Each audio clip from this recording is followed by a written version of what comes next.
Well, guys, I hope you enjoyed that video by Monique Simasiku, the nurse. Good morning. Good morning, Monique. How are you doing? I'm fine. How are you? I'm good. Thank you for joining us on Career VX 2021. I'm glad. I'm happy to be here. How are you feeling? A little bit nervous, but I'm excited. Okay. Yeah. Okay, let's get right to it. So, can you just tell us a bit more about yourself and what your career entails?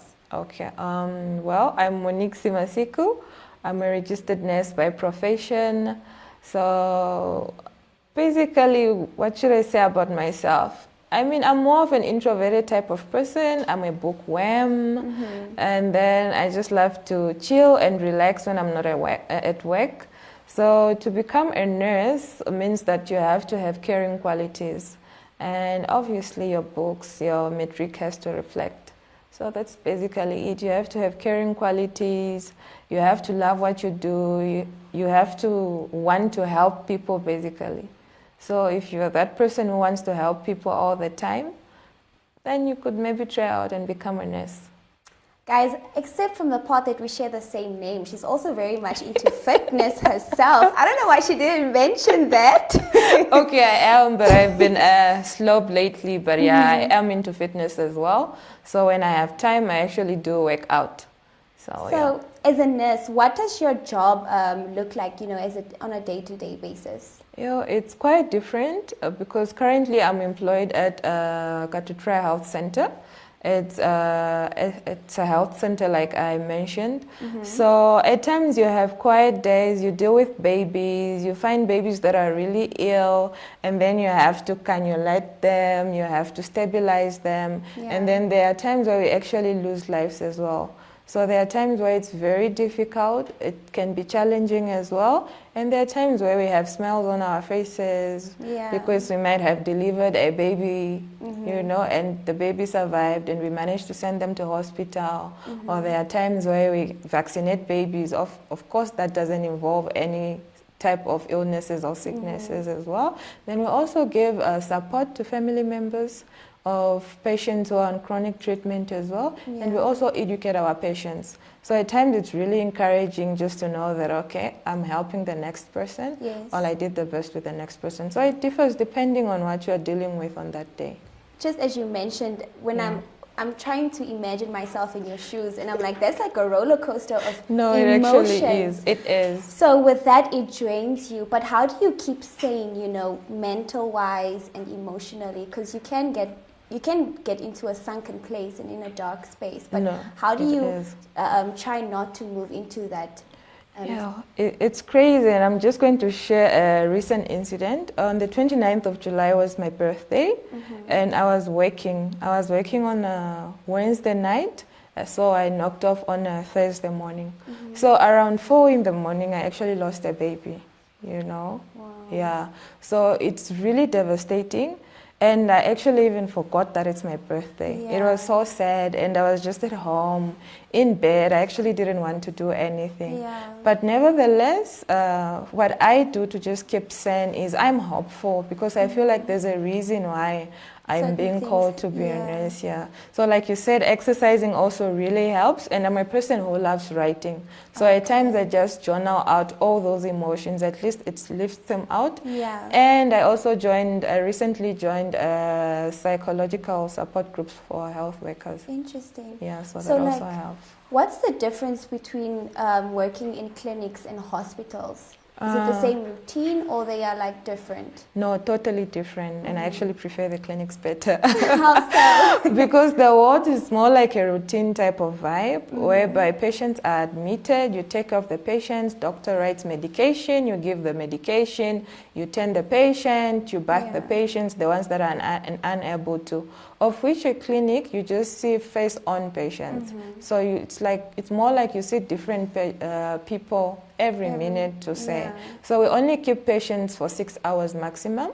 If we are unable to deliver or continue with whatever it is, we have to refer them to the hospital. So that's the level of care. So hospitals, they admit and care. We treat and send home, or we treat and refer if we are unable to. Interesting. So why nursing?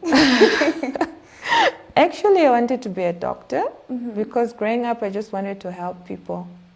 So then I couldn't get into medical school. And then I was like, okay, let me just do nursing 4 years, and then when I'm done, go ahead and do medicine.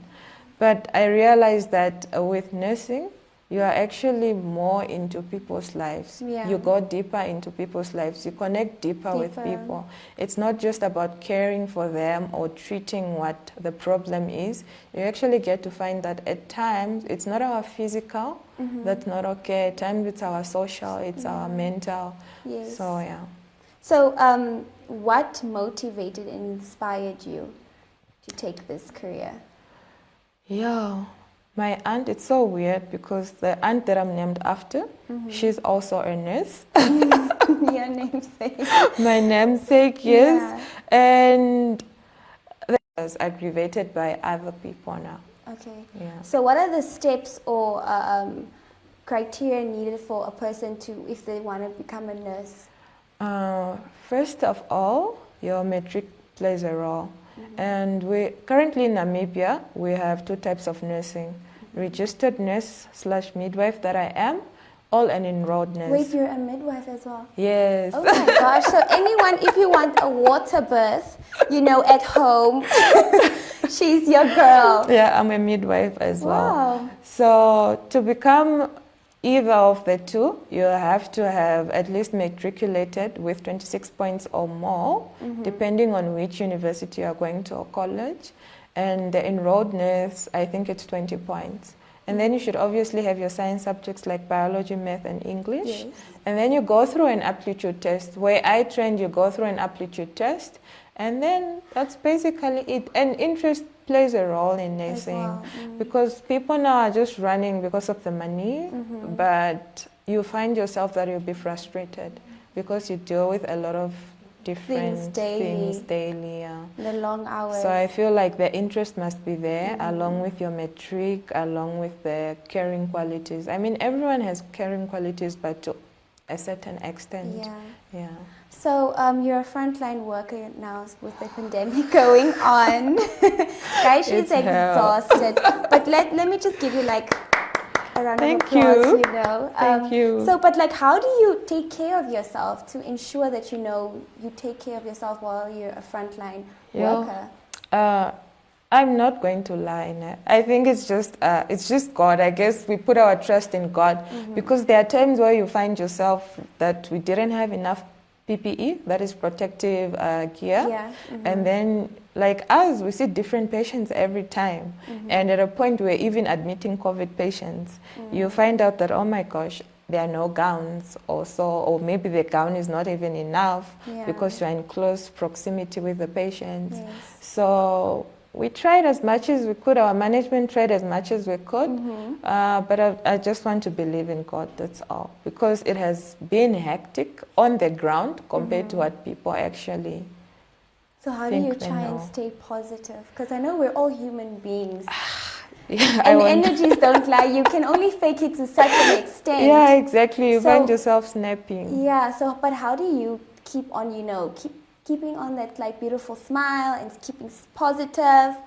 How do you do that? So the thing that motivates me more, or that helps me to keep sane and positive, you'll find that there's always just that one patient in your day. Maybe it's a 12-hour shift, you have been having a hell of a day. You'll find that one grateful patient who actually just genuinely tell you that, thank you.